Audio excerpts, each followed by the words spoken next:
ஒரு super and டேஸ்டியான chicken recipe எப்படி செய்கிறதுன்னு பார்க்கலாம். இதுக்கு நான் 1 கிலோ சிக்கன் எடுத்திருக்கேன். இதில் நான் ஆல்ரெடி மஞ்சள் பொடி போட்டு நல்லா வாஷ் பண்ணி எடுத்து வச்சுட்டேன்.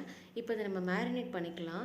மேரினேட் பண்ணுறதுக்கு ஒரு 1/2 ஸ்பூன் தனியாத்தூள் போட்டுக்கோங்க, 1 ஸ்பூன் வெறும் மிளகா பொடி, 1/2 ஸ்பூன் உப்பு, 1 லெமன் நல்லா புழிஞ்சு விட்டுக்கோங்க. இதை புழிஞ்சிட்டு நல்லா நம்ம மிக்ஸ் பண்ணிக்கலாம். மிக்ஸ் பண்ணிவிட்டு ஒரு 10 நிமிஷம் ஊற வச்சா போதும். ரொம்ப நேரம் ஊற வைக்க வேண்டாம். ஊற வச்சா சிக்கன் ரொம்ப ரஃப் ஆகிடும், நம்ம லெமன் போடுறதுனால. இதை மேரினேட் பண்ணி வச்சாச்சு. இப்போ ஒரு பேனில் ஒரு 4 ஸ்பூன் ஆயில் ஊற்றிக்கோங்க. அது கூடவே ஒரு 6 to 7 மிளகாய் எடுத்துக்கோங்க. இதில் நான் ஆல்ரெடி விதையெல்லாம் எடுத்து வச்சுட்டேன். எடுத்துகிட்டு இதை போட்டு ஒரு நிமிஷம் நல்லா வதக்கி விட்டுருங்க. இது கூடயே நம்ம கொஞ்சம் கருவேப்பிலையும் போட்டுக்கலாம். கருவேப்பிலை போட்டு ஒரு லைட்டாக ஒரு வதக்கிடுங்க. அதில் கொஞ்சம் தண்ணி இருந்ததுனால இந்த மாதிரி வெடிக்க ஆரம்பிச்சிடுச்சு. நீங்கள் பார்த்து போடுங்க.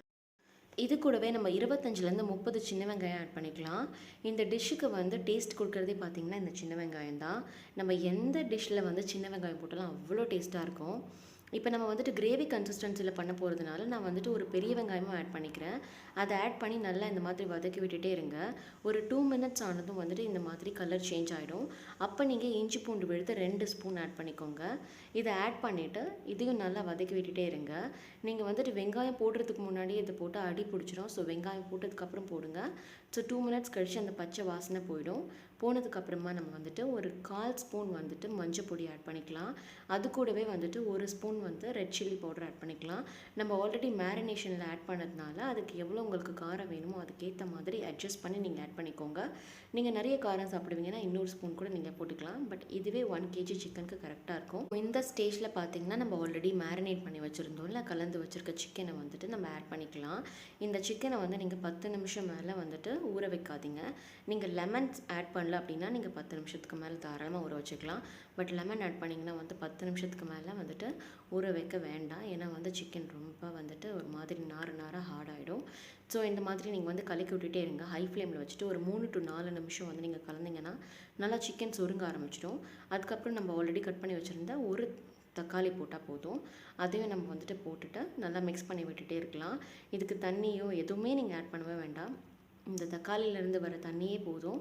உங்களுக்கு அதுலேயே நல்லா சிக்கன் வெந்துடும். ஜென்ரலாகவே ப்ராய்லர் சிக்கன்லாம் கொஞ்சம் சீக்கிரமாகவே வெந்துடும். இப்போ இந்த ஸ்டேஜில் நம்ம ஒரு லிட்டு போட்டு மூடி வச்சு ஒரு 5 நிமிஷம் போல் வேக விடுவோம். 5 நிமிஷத்தில் போல் வேக விட்டால் உங்களுக்கு பாருங்கள் நல்லா சிக்கன் ஆல்ரெடி நல்லா சுருங்கிடுச்சு. பாருங்கள், நான் சொன்ன மாதிரி தக்காளியிலேருந்து ஆல்ரெடி தண்ணி வர ஆரம்பிச்சிடுச்சு. நம்ம தண்ணியே ஊற்ற வேணாம். ஸோ சிக்கன் ஒரு பக்கம் இருக்கட்டும். 1 ஸ்பூன் ஜீரகம், 1 ஸ்பூன் பெப்பர், 2 கிராம்பு, அரை பட்டை, 1 ஏலக்காய், இதை போட்டு ஒரு 2 மினிட்ஸ் வதக்கி விட்டுக்கோங்க. இது கூடயே சோம்பு ஆட் பண்ணிக்கோங்க. நான் ஆட் பண்ண மறந்துட்டேன். 1 ஸ்பூன் சோம்பு ப்ளஸ் கொஞ்சம் கருவேப்பிலை, இதை நல்லா நீங்கள் வதக்கி விட்டுட்டு ஒரு 2 மினிட்ஸ் அதை நல்லா பவுடர் ஆக்கிக்கோங்க. பவுடர் ஆகிட்டு அந்த பவுடர் கரெக்டாக இந்த 1 கிலோ சிக்கனுக்கு அது கரெக்டான அளவாக இருக்கும். ஸோ இப்போ நம்ம அதை ஆட் பண்ணிடுறோம். ஆட் பண்ணி நல்லா மிக்ஸ் பண்ணி விடுங்க. மிக்ஸ் பண்ணி விட்டுட்டு உங்களுக்கு ஆல்ரெடி சிக்கன் நல்லா வெந்திருக்கு. ஸோ இந்த மசாலாவையும் போட்டு நம்ம ஒரு 6 to 7 மினிட்ஸ் நல்லா வேக விடுவோம்.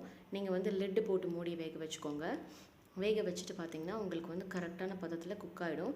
ரொம்ப குக் பண்ண வேண்டாம். இந்த சிக்கன் பார்த்தீங்கன்னா ஒரு 10 to 15 மினிட்ஸில் ஆகிடும். அந்த வேகிறது மட்டும் நான் சொல்கிறேன். ஸோ பாருங்கள், நல்லா ஆயில் வெளியே வர ஆரம்பிச்சிடுச்சு.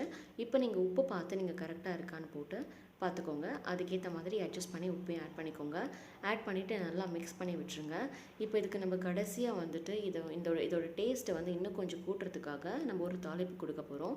கொஞ்சம் எண்ணெயும் அதில் ஒரு 5 பல் பூண்டு கட் பண்ணி வச்சு நல்லா வதக்கிட்டு அது கூடயே கொஞ்சம் கருவேப்பிலையும் போட்டுக்கோங்க.